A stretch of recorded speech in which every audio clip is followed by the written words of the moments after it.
మన కృష్ణా జిల్లాలో అధిక విస్తీర్ణంలో సార్వకాలంలో సాగు చేసే ప్రధాన పంట వరి.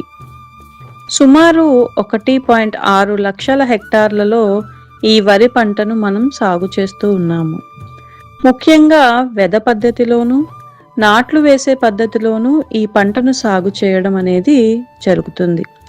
ఈ పంటను అనేక రకాల చీడపురుగులు, తెగుళ్ళు ఆశించి తీవ్రమైన నష్టాన్ని కలుగజేస్తున్నాయి. ముఖ్యంగా తెగుళ్లలో పాము పొడ తెగులు అనేది అన్ని రకాల వరి వంగడాలను ఆశించి దిగుబడి పైన తీవ్ర ప్రభావాన్ని చూపుతుంది. ముందుగా ఈ తెగులు యొక్క నష్ట లక్షణాలు గమనించుకున్నట్లయితే, ఈ పాము పొడ తెగులు దుబ్బు చేసే దశ నుండి కూడా మనకి పంటను ఆశిస్తూ ఉంటుంది.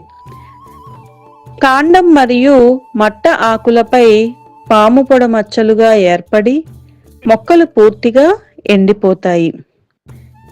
వెన్ను వరకు కూడా ఈ తెగులు లక్షణాలు గనుక వ్యాపిస్తే కనుక రంగు మారిన లేదా తాలు గింజలు ఏర్పడుతూ ఉంటాయి. ఈ తెగులు వ్యాప్తికి అనుకూలమైన పరిస్థితులను గమనించుకున్నట్లయితే 28 నుండి 32 డిగ్రీల సెల్సియస్ ఉష్ణోగ్రత, గాలిలో అధిక తేమ శాతము, మబ్బులతో కూడిన వాతావరణం మరియు అధిక నత్రజని వాడటం అనేవి ఈ తెగులు వ్యాప్తికి చాలా వరకు కూడా దోహదపడుతుంది. ఈ తెగులు నివారణకు సమగ్ర యాజమాన్యం కింద ముందుగా విత్తన శుద్ధి అనేది చేపట్టాలి. వరిలో విత్తన శుద్ధి కొరకు పొడి పద్ధతిలో కిలో విత్తనానికి 3 గ్రాముల కార్బండిజం పొడి మందును కలిపి మనము విత్తనాలను నారుమడిలో చల్లుకోవచ్చు.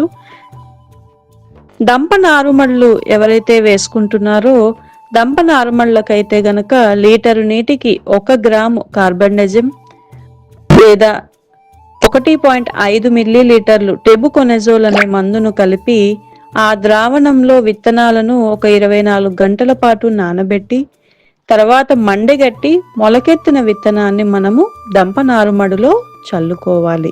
జీవ నియంత్రణ పద్ధతిలో మనము విత్తన శుద్ధి చేసుకోవాలనుకుంటే గనక సూడోమోనాస్ ఫ్లోరెసెన్స్ అనే పొడి మందును 10 గ్రాములు కిలో విత్తనానికి చొప్పున పట్టించి మనము విత్తన శుద్ధి చేసుకోవాలి.